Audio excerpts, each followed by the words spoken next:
Hi there. Yeah, just what lineup changes can we expect tonight, and any change in goalie as well?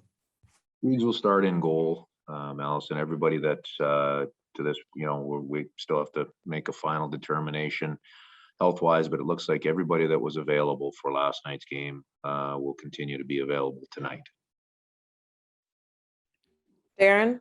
Hey Dave, when you think about there's a stretch where you guys were winning and beating some very good teams, and when you compare it to what's been happening lately, I'm just wondering if you have keyed in on any elements that have kind of been missing over this stretch.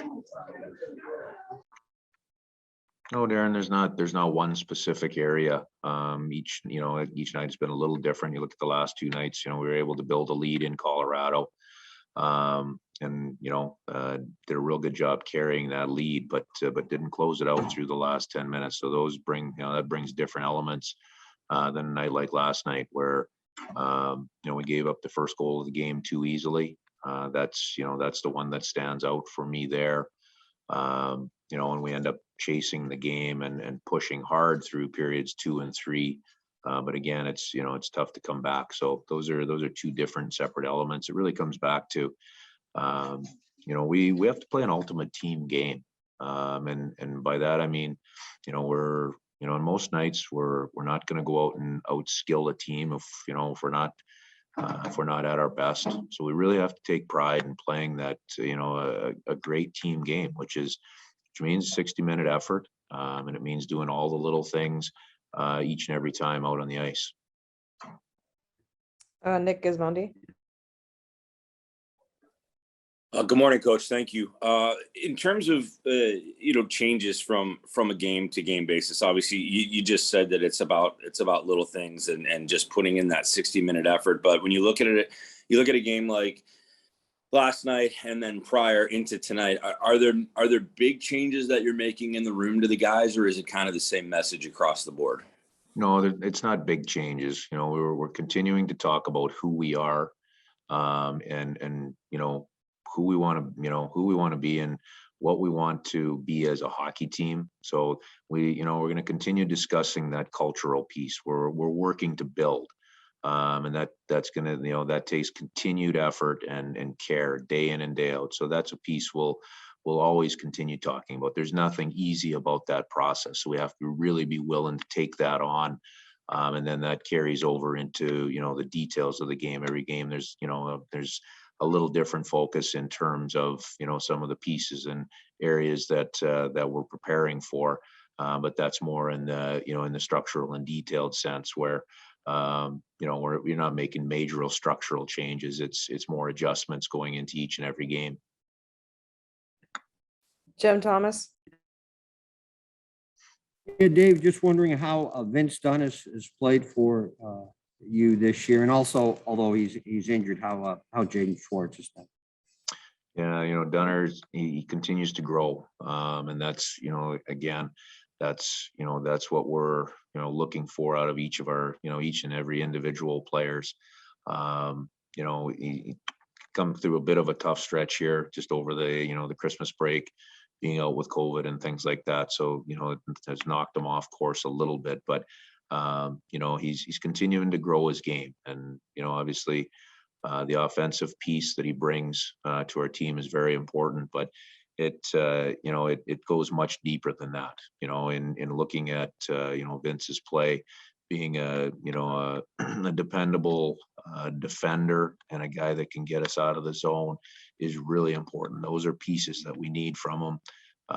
He's got great sense when it comes to moving the puck and making a first pass and getting us out of the zone. And, I know he's continuing to push for consistency and impact in those areas, not just on the offensive side. You asked about Schwartzy, sorry.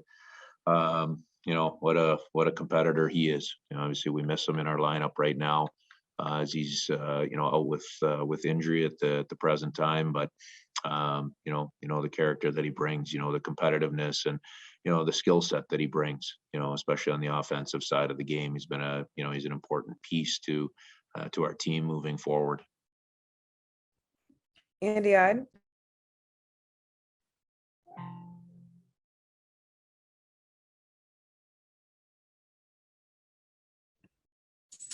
Andy, you're not on mute, but it looks like you may be having some microphone difficulties. I'm gonna go to Marissa here and see if we can get you back at the end.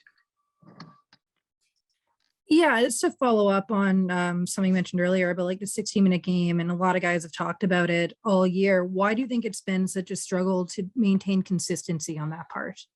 So our efforts have been pretty good. We're a pretty hardworking team. Mistakes are going to happen. That's also part of that's part of the game, and how you pick each other up from those mistakes is an area that we can get better in. How you respond to some of those situations is, as a team, again, in terms of who we are, those are things that we can do better in terms of our response overall to either a positive or a negative situation in a hockey game. And those are all things that we have to grow into. Okay, let us go ahead and try Andy again here. Hi, can you hear me this time? I can, Andy. Yeah, so tonight you play another team that's been really great at home this year. They've got a really strong record. It seems like that's every night for you now. How extra important is the start tonight, and what do you see out of the Blues that makes them so good at home? Well, they're just they're a sound, solid team. Obviously, their core group has won, and they know who they are, and how they go about their process. So they've been good at home.